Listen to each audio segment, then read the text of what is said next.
class is dedicated Lila Nishmas Bila Bas Devorah Avraham Kohen. We are in page 5 of the handout. Hope everybody remember to download it. And we'll take a few moments to review from last week, get a little bit of a running start, and we'll move forward.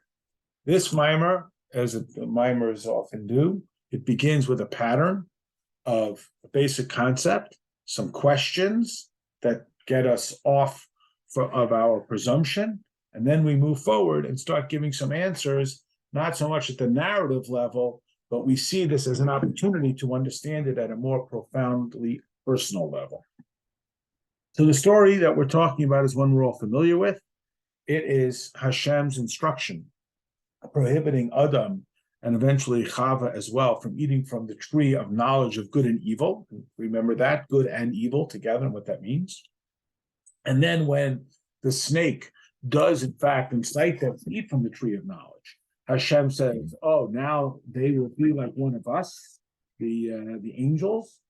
They'll know the difference between good and evil, or they'll know the mixture of good and evil, and they'll live forever. And we presented a series of questions. One being, how did the snake know? 2, what seems to be such a bad thing that they'll live forever? Wasn't that the whole initial plan? So now we started to talk about a general concept. And again, now we sort of move away from the original questions, although we will brush up against them. And only at the end will we return to begin the direct answering of those questions. So we started to talk about the different ways in which we can extract good from evil. Now, again, we say evil, we don't just mean Haman evil. We mean anything that is not consciously aware of its godliness. That's what we're calling evil. So again, when we say evil, the word in English conjures up probably an image that's more drastic than what we are looking at. So there are basically 2 ways. One is to completely avoid it. The other is to become engaged with the circumstance and extract it. And the other is to, from the sort of the outside, like a magnet, to pull it forward. Hopefully you meet people in your life who elevate you, who bring out your most godly characteristics. So that's this quality of drawing it out from a sort of separated, uplifted level, that being around that kind of holiness extracts that holiness from within you, and again, essentially from within all of creation.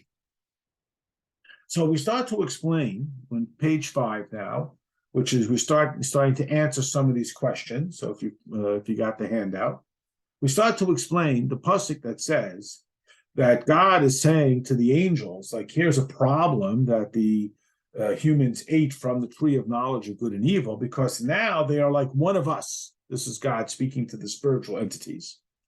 And they know the difference between tov and ra. So you see the pasuk there, direct quote, Ha'adam hayek echad mimenu, the mankind is now like one of us. Ladas tov and ra. What does that mean to be like God? Is to know good and evil. And this is what God says to the angels as to what is one of the consequences of Adam having eaten from the tree of knowledge. What's the problem? The problem is that now they are like one of us. Mashma, this suggests that what does it mean to be like God? So remember, we're in the very beginning of Torah. We're just getting introduced to all of these ideas. And God says that mankind is going to be like us. What does it mean to be like God? It means that you know good and evil. So that is now an insight into the distinction between human knowledge and divine knowledge. But here's the distinction.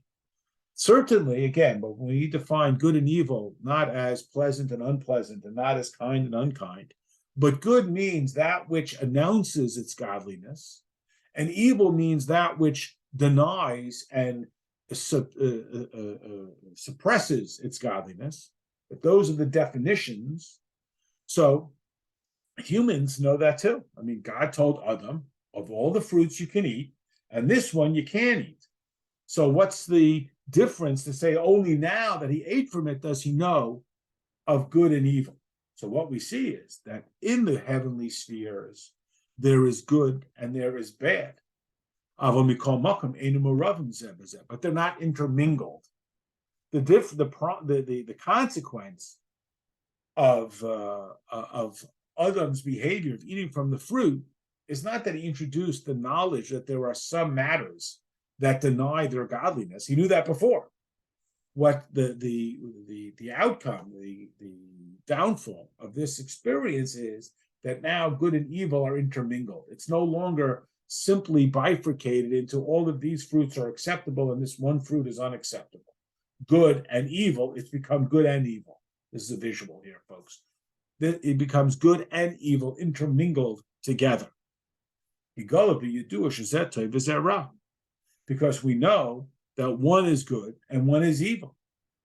And they're not mixed. And the ra is separate from the tov. Even though you know that both are there, but they're not intermingled. So in the spiritual perspective, from the godly perspective, there are those things which announce their godliness and those things which subvert their godliness. Good, not good. Now that Adam has indulged in this behavior, we now got interlocking good and evil. We now have the good and the evil intertwined with each other. The true fallout from this behavior is not the introduction of evil, it's the intermingling of good and evil. So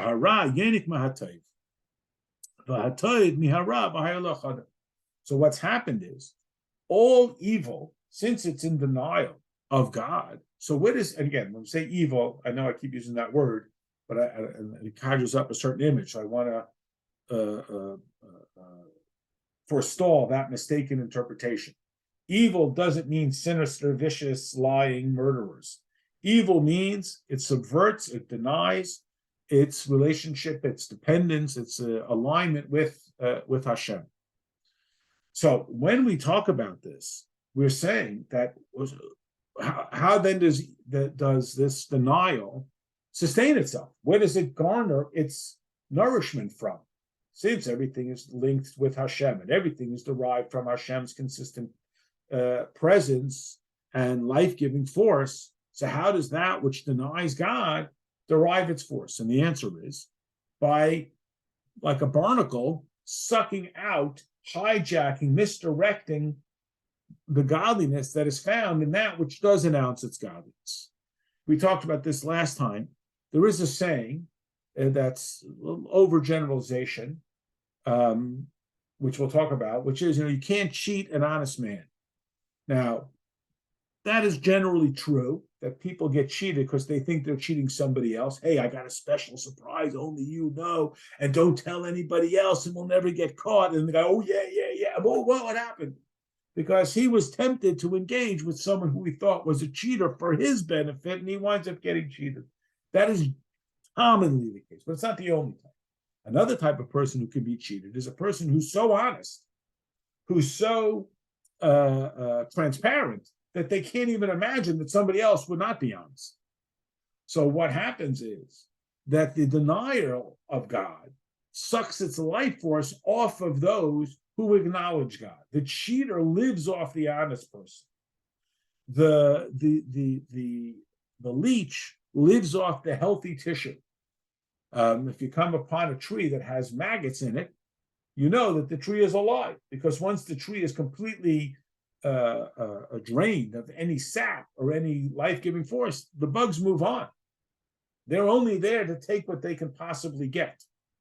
So the mixture of good and evil, it prompts or empowers or enables the evil to draw nourishment away from the good. And again, when we say good, we mean evidently godly. When we say evil, we mean that which denies its godliness. So where does the denier come from? He comes from drawing his nourishment off of the good. And that's the genuinely drastic consequence of the eating of the fruit from the tree of knowledge of good and evil. That is the intermingling of evidently godliness, good, with that which denies its godliness, which is evil. So now we take the question to the next layer.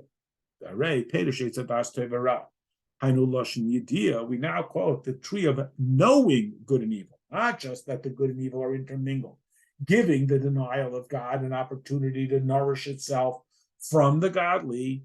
The cheater cheats the honest person. And yet here it's not just called the tree of good and evil, it's called the tree of knowledge of good and evil. So what is the knowledge characteristic of?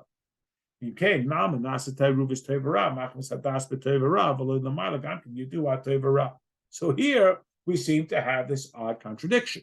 Remember the verse that we quoted on the top of page 5, that God says to the angels that now man has become like one of us to know good and evil, because he ate from the tree of knowledge of good and evil. So that would seem to suggest that our knowledge of good and evil is identical to Hashem's and the angels' knowledge of good and evil. So what's so terrible? How could it be a negative for us to be like God, that we know good and evil and God knows good and evil?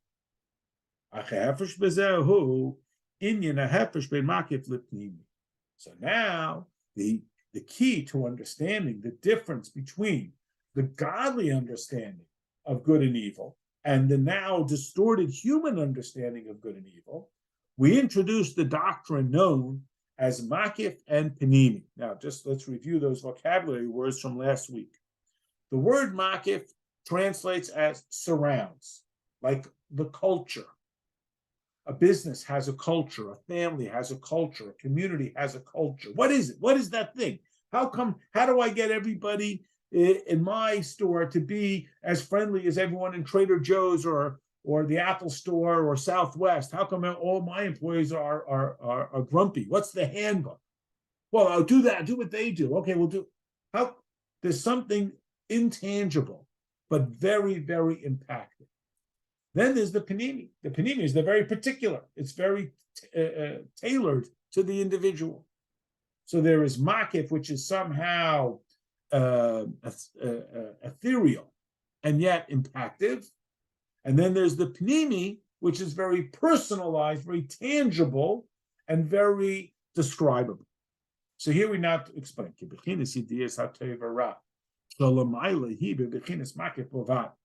The level called the knowledge of good and evil from Hashem's perspective, because remember, this is what God said as a consequence of them having eaten from the tree of knowledge of good and evil. Oivei, Hashem says, now mankind is like us, the spiritual beings, that we know good and evil. So is knowing good and evil such a bad thing? Why is it bad to be like God? So we now understand, because from God's perspective, he sees it in this detached, overarching sense. So from this view, he sees good and evil. He sees which one is which, just like a parent can see because they have experience. So when the child comes home and they talk about some guy who's going to take them to Disneyland, you go like, you're not going to Disneyland with this guy.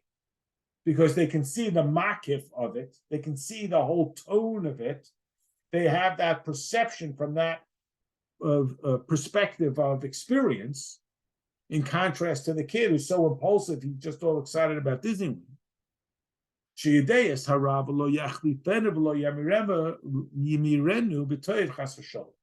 So from the divine perspective, they see the good and they see the evil, and they can know which one is which, and they will not confuse them.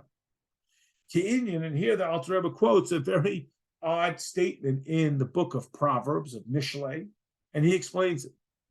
The proverb reads, Shma mis biyadayim tis apes v'hi b'heichel melech. A spider climbs with her arms in the house of the king, but it does not get snatched away. What in the world is that? The Alter Rebbe explains, what is this analogy or metaphor of the itsy bitsy spider in the palace? So here you have a spider, and he's in the palace. He's in the most personal level of the king. But just because it's in the palace, and one might think, well, anything in the palace must be royal. Everything in the palace must be divine. It must be so close to the king. But it's a spider, so nobody confuses it and thinks, oh, this is the royal spider. They know it's just a fly. Get out of here. Nobody makes that mistake, even though it's in the palace. It's almost like one of those comedies about the person going to the art museum and being amazed by something. Oh, that's the fire hydrant. That's the fire extinguisher. You think it's some modern art and so on because it's in that environment. So we know that even though it's in the palace, it's just a spider. We don't confuse it and somehow think that it belongs there. It doesn't belong there. Because we have this perception of the difference between good, evidently godly, and evil, that which conceals its godliness. When we see it from this broader perspective, we don't get confused and think, it's like people who walk down, the Hollywood walk, and they think everybody is a star. That guy, he just parks the cars, We think, well, if he's there, he must be the right guy. They assume that everybody who goes to shul knows what to do. But you don't know what to do. Yeah, well, I'm a guest. Well, why do you think that guy's not a guest? So that's not, of course, not evil, but the concept being that from Hashem's perspective, we can see that there is that which denies God, evil, and not get confused that it is somehow intertwined with that which is demonstrative of its godliness. We have this capacity to understand the separation between the evidently godly and the non-evidently godly. But when we, that is Adam, eats from the tree of knowledge of good and evil, he now loses that capacity for perspective, and what is good and what is evidently godly, what is not evidently godly, get intermingled and thus are subject to being distorted and misunderstood. So when God says he's like us, that he knows good and evil, the problem is he doesn't understand the distinction between good and evil. The two get intermingled between each other, and that's the harshest consequence of their having eaten from the tree of knowledge. So what's the solution? For that, we'll continue next week on the top of page 7.